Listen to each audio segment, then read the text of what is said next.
Culture Yeats strategy for breakfast, father of management Peter Drucker. समझिए किसी संगठन ने बेहतरीन योजना बना दी, लेकिन उस संगठन के लोगों को लगता है कि वह बेहतर जगह के लिए बने, तो जाहिर है कि शानदार रणनीति भी सफल नहीं होगी। भारत में और खास तौर पर इसरो में इस समय यही माहौल है। दरअसल भारत में नौकरी सिर्फ एक ही मानी गई है, IAS, बाकी सब आजीविका के साधन माने गए।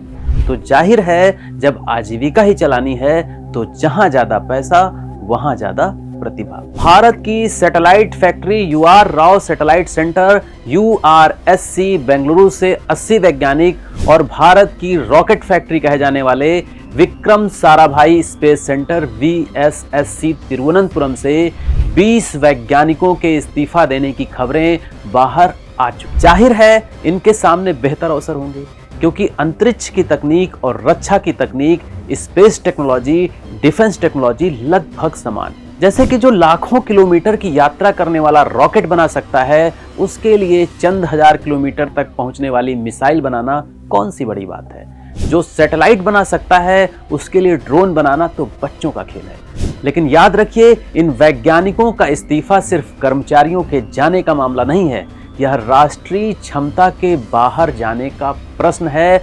और इसीलिए डिपार्टमेंट ऑफ स्पेस ने इसरो के वैज्ञानिकों के इस्तीफे और उनके VRS के नियम कड़े कर दिए हैं। लेकिन जरा बताइए कि क्या नियम किसी व्यक्ति को प्रेरित कर सकता है? हाँ, उसे रोक सकता है, उसे टोक सकता है, लेकिन मोटिवेट नहीं कर सकता।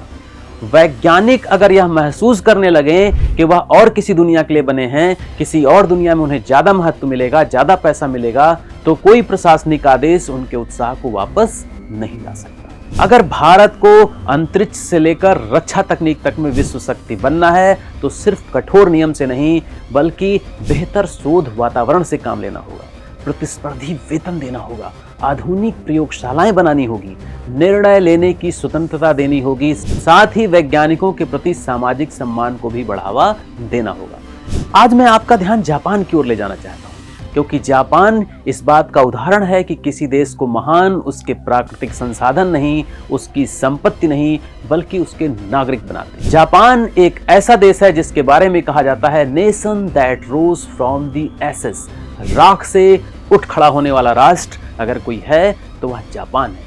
1945 में दुनिया ने देखा कि जापान के सारे शहर खंडहर बन चुके थे, लेकिन सिर्फ 4 दशकों के अंदर जापान ने बुलेट ट्रेन दे दी, टोयोटा कारें दे दी, सोनी के गैजेट्स दे दिए, और सबसे बड़ा कमाल तो वहां की अंतरिक्ष एजेंसी जाक्सा ने किया। नागासाकी हिरोशिमा के 10 वर्ष के बाद ही जाक्सा ने बना दिया पेंसिल रॉकेट।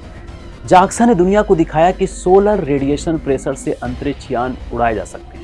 हायाबुसा 2 ने दिखाया कि क्षुद्र ग्रह एस्ट्रॉयड रिग्यो से किस तरह से सटीक तरीके से जाकर वहां से मटेरियल कलेक्ट किया गया, नमूनों को कलेक्ट किया गया और उनके साथ धरती पर यान वापस आ गया। स्लिम मिशन के जरिए जाक्सा ने चंद्रमा पर सटीक लैंडिंग की, पिन पॉइंटेड लैंडिंग की, जहां पहुंचना चाहते थे बिल्कुल सटीक उसी जगह पर पहुंचे। जापान के पास न तेल था, न गैस था, न विशाल खनिज संपदाएं थी, लेकिन फिर भी वह हमसे आगे निकल गया, जबकि उसके शहरों पर परमाणु बम तक बरसाए गए। आज जापान की सफलता का कारण वहां के संसाधन, वहां की टेक्नोलॉजी नहीं है, बल्कि वहां की मानव पूंजी है, ह्यूमन कैपिटल है। जापान ने अपने वैज्ञानिकों, इंजीनियर्स और टीचर्स को कर्मचारी नहीं माना, राष्ट्र निर्माण का आधार माना। इसी सोच का प्रतीक थे वहां के वैज्ञानिक Hideo Itokawa, father of Japanese rocket science.